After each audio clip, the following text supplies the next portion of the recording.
भारत एक कृषि प्रधान देश है और बीते 12 वर्षों में देश के कृषि क्षेत्र में कई बड़े बदलाव देखने को मिले हैं। खेती को अधिक लाभकारी, आधुनिक और तकनीक आधारित बनाने के लिए केंद्र सरकार ने अनेक पहलें की हैं, जिनका असर गांवों और किसानों की जिंदगी में अब साफ दिखाई दे रहा है। किसानों की आय बढ़ाने के उद्देश्य से न्यूनतम समर्थन मूल्य में लगातार बढ़ोतरी की गई है, जिससे किसानों को उनकी फसलों का बेहतर मूल्य मिल रहा है। वहीं प्रधानमंत्री किसान सम्मान निधि योजना के तहत करोड़ों किसानों को सीधे आर्थिक सहायता प्रदान की जा रही है, जिससे छोटे और सीमांत किसानों को बड़ी राहत मिली है। खेती में तकनीक के उपयोग को बढ़ावा देने के लिए ड्रोन तकनीक को भी प्रोत्साहित किया गया है। ड्रोन दीदी पहल के माध्यम से ग्रामीण महिलाओं को नई जिम्मेदारियां और रोजगार के अवसर मिले हैं। साथ ही खेती के कार्यों में आधुनिक तकनीक का इस्तेमाल भी बढ़ा है। कृषि क्षेत्र में हुए ये बदलाव न केवल किसानों की स्थिति को मजबूत कर रहे हैं, बल्कि देश की ग्रामीण अर्थव्यवस्था को भी नई गति प्रदान कर रहे हैं। आज हम बात करने वाले हैं उस ताकत की जो हमारे देश की रीढ़ है, यानी हमारे देश के किसान। पिछले 12 सालों में भारत ने विकास के कई नए रिकॉर्ड बनाए हैं, लेकिन इस पूरी विकास यात्रा में सबसे बड़ी मुख्य क्रांति कहीं हुई है तो वह है हमारे खेतों में। आज हम खुलकर बात करेंगे कि कैसे मोदी सरकार के नेतृत्व में पिछले 12 वर्षों में किसान सशक्तिकरण ने ग्रामीण भारत की पूरी तस्वीर को बदल कर रख दिया है। चलिए बिना किसी देरी के सीधे आंकड़ों और जमीनी हकीकत पर आते हैं। एमएसपी और सरकारी खरीद में ऐतिहासिक उछाल। सबसे पहले बात करते हैं उस चीज की जो किसान के लिए सबसे जरूरी है, उनकी फसल का सही दाम का होना। साल 2014 से 15 को याद कीजिए, तब न्यूनतम समर्थन मूल्य यानी कि एमएसपी के तहत किसानों के लिए जो है किसानों को करीब 1.06 लाख करोड़ रुपए का भुगतान किया जाता था। लेकिन पिछले 12 सालों की निरंतर कोशिशों का नतीजा तो देखिए। जुलाई 2024 से जून 2025 के बीच यह राशि करीब 3 गुना बढ़कर 3.33 लाख करोड़ रुपए तक पहुंच गई है। सिर्फ पैसा ही नहीं बढ़ा, बल्कि सरकार ने खरीद की मात्रा भी रिकॉर्ड स्तर पर पहुंचाई है। सरकारी अनाज की खरीद पहले जहां 761.40 लाख मीट्रिक टन हुआ करती थी, अब जो है वह बढ़कर 1175 लाख मीट्रिक टन हो चुकी है। इसका सीधा फायदा देश के करीब 1.84 करोड़ किसानों की जेब तक पहुंचा है।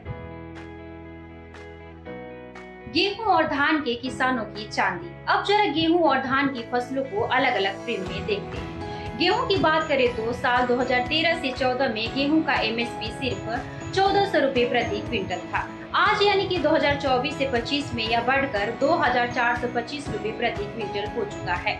अगर कुल भुगतान की तुलना करें तो 2004 से 2014 के बीच गेहूं के लिए 2.2 लाख करोड़ रुपए दिए गए थे, जबकि मोदी सरकार के 2014 से 2024 के कार्यकाल में यह राशि लगभग 3 गुना बढ़कर 6.04 लाख करोड़ रुपए वितरित की जा चुकी है। धान की स्थिति भी कुछ ऐसी ही है। 2013 से 2014 में धान का एमएसपी 1310 रुपए प्रति क्विंटल था, जो 2025 से 26 में बढ़कर 2369 रुपए प्रति क्विंटल हो गया। 2004 से 2005 से 2013 से 2014 के दशक में धान उत्पादक किसानों को 4.44 लाख करोड़ रुपए मिले थे, लेकिन 2014 से 15 से 2024 से 25 के बीच यह राशि सीधे 14.16 लाख करोड़ रुपए तक पहुंच गई। खरीद का वॉल्यूम भी 4590 एलएमटी से बढ़कर 7608 एलएमटी हो चुका है। योजनाओं का मजबूत चक्रव्यूह यह सब अचानक नहीं हुआ। इसके पीछे सरकारी योजनाओं का एक पूरा मजबूत नेटवर्क काम कर रहा है। पीएम किसान सम्मान निधि से लेकर पीएम फसल बीमा योजना, पीएम कृषि सिंचाई योजना, किसान credit card, soil health card और ENAM जैसे डिजिटल बाजारों ने मिलकर किसानों की एक सुरक्षा कवच दिया है। खेतों की कमान अब नारी शक्ति के हाथ। और दोस्तों, इस पूरी कहानी का सबसे खूबसूरत पहलू है हमारी महिला किसानों की बढ़ती भागीदारी। अब महिलाएं सिर्फ खेतों में काम नहीं कर रही है, बल्कि तकनीक और लीडरशिप संभाल रही है। कृषि प्रौद्योगिकी प्रबंधन एजेंसी यानी कि ATM योजना के तहत केवल फरवरी 2026 तक ही 11.61 लाख से अधिक महिला किसानों को बाकायदा प्रशिक्षित और जो है सक्षम बनाया जा चुका है।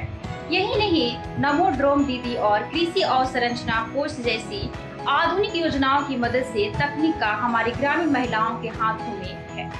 इसके तहत 8,190 महिला नेतृत्व वाली परियोजनाओं को 2,377 करोड़ रुपए का वित्तीय सपोर्ट मिला है। आज देश में 1,175 ऐसे किसान उत्पादक संगठन हैं जिन्हें पूरी तरह से महिलाएं संभाल रही है और इससे 23.55 लाख किसानों को सीधा लाभ मिल रहा है।